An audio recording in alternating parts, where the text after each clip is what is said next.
उमराव जान अदा कहानी है एक लड़की की जिसका नाम आमरीन था। ये कहानी शुरू होती है फैजाबाद से, जहां दिलावर खान नाम का एक आदमी आपसी रंजिश की वजह से आमरीन को अगवा करता है और लखनऊ के चौक में 125 रुपए में बेच देता है। सन 1775 में आसफुद्दौला ने अवध की राजधानी फैजाबाद से लखनऊ को बनाया। दिल्ली में उस दौरान मुगल सल्तन का पतन हो रहा था और वहां से कई कलाकार अवध में पनाह ले रहा थे। एक पुरानी कहावत भी है कि दिल्ली बर्बाद हुआ तो लखनऊ आबाद। लखनऊ में दो जगहें थी जहां तवाइफों ने अपना डेरा जमाया, केसर बाग और चौक। चौक वही जगह है जहां आमरीन यानी उमराव जान बेची गई।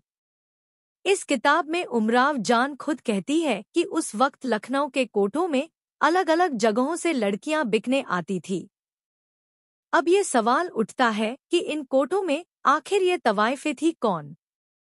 इसका जवाब इस किताब में ये मिलता है कि ये महिलाएं उस समय लखनऊ में एक कलाकार के तौर पर देखी जाती थी, जो लखनऊ के अमीर और कुलीन वर्ग के सामने अपनी कला पेश करती थी।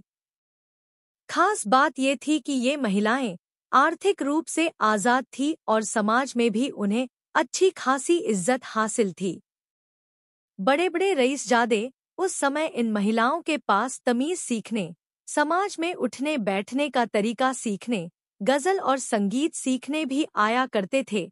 बड़े बड़े घरों में इन महिलाओं के बगैर कोई भी कार्यक्रम अधूरा माना जाता था, जैसे बच्चा पैदा होने पर, शादी या कोई बड़ा धार्मिक उत्सव। इस उपन्यास में भी एक जगह बताया गया है कि उमराव जान बड़े इमामबाड़े के मुहर्रम में शोज पढ़ती हैं। और सबसे खास बात कि ये महिलाएं उस समय लखनऊ की सबसे बड़ी टैक्स पेयर में भी शामिल थी। इस किताब को पढ़कर आपको मालूम चलेगा कि इन महिलाओं को एक कलाकार के तौर पर लखनऊ में एक ऊंचा ओहदा हासिल था और उसके पीछे की वजह थी इनकी शानदार तालीम। इस किताब में इस तालीम के बारे में काफी अच्छे से बताया गया है। हालांकि उमराव पर बनी फिल्मों से ये सब कुछ गायब है। आमरीन की जिंदगी में ऐसे ही कई मोड़ आते हैं जो उसे कभी खुशी तो कभी गमों के सागर में धकेल देते हैं। इस उपन्यास में उमराव के संघर्ष की कहानी का भी बहुत बड़ा हिस्सा है।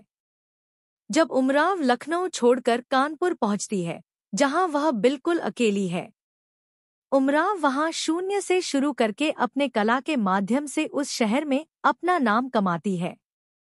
हालांकि उमराव जान की फिल्मों के उनकी संघर्ष की कहानी को पूरी तरह से गायब कर दिया गया है। उमराव उम्र की ढलती रौ में वह काशी आ गई। यही दालमंडी के पास पत्थर गली में मकान लेकर रहने लगी। अपने उम्र के बचे दिन उमराव ने यहीं काटे। जानकार बताते हैं कि उमराव जान वाराणसी में न तो महफिलें सजाती और न ही मुजरा करती।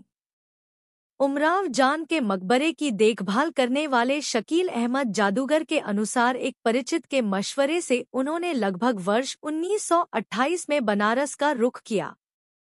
चौक क्षेत्र के गोविंदपुरा मोहल्ले में उन्हें पनाह मिली। यहीं पर गुमनाम जिंदगी गुजारते हुए 26 दिसंबर 1937 को उन्होंने अंतिम सांस ली।